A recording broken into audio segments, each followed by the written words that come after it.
tonight. We're talking about Charlotte area transportation working to expand in one of the Queen City's busiest neighborhoods. Right now, a public meeting is underway to learn about CAT's vision for a new light rail station in South End. And WCNC Charlotte's Jane Monreal is joining us live from that area. So sounds like there's a need out there, Jane.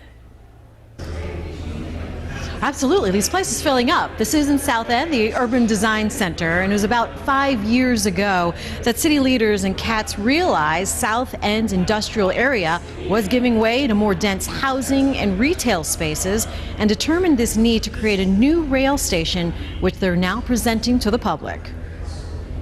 There's not any streets crossing about a 7-block span from Remount to Tremont, so we want people to safely be able to cross our tracks.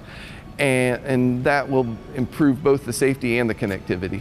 CATS project manager Todd Thorne telling WCNC they weighed 3 options. The first, near Publix, which Thorne says didn't pose a direct challenge to a new rail station. It's across the tracks that would be disruptive. There would be a lot of infrastructure, storm drainage, fire access, all of that would have to be rebuilt, and it would be a lot of construction right next to Spectrum Apartments. The second option, about 100 feet north of the first. We liked being near the energy of Atherton Mill and all that's going on out there, but the issue is the topography is not very flat out there, so it's difficult to tie everything together well. And the third, a hybrid option where the platforms are split, meaning the northbound platform would be in one spot and the southbound platform would be in the other. That kind of combine the best and reduce some of the risks and disruptions of both of those options. And so we call that the offset option. And that is what our staff has recommended as the future site for the station.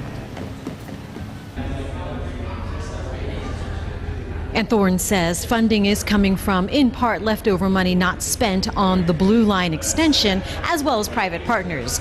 You do have about another hour to drop in and talk to staff about their plans. If you have any questions, you're also invited to ask those. The next step for city staff and CATS, Thorne says that they'll present this plan back to the Transit Commission for approval and hope to get things up and running by the end of 2026. We're live in South End. Jane Monreal, WCNC Charlotte. All right, Jane, thanks so much for that reporting.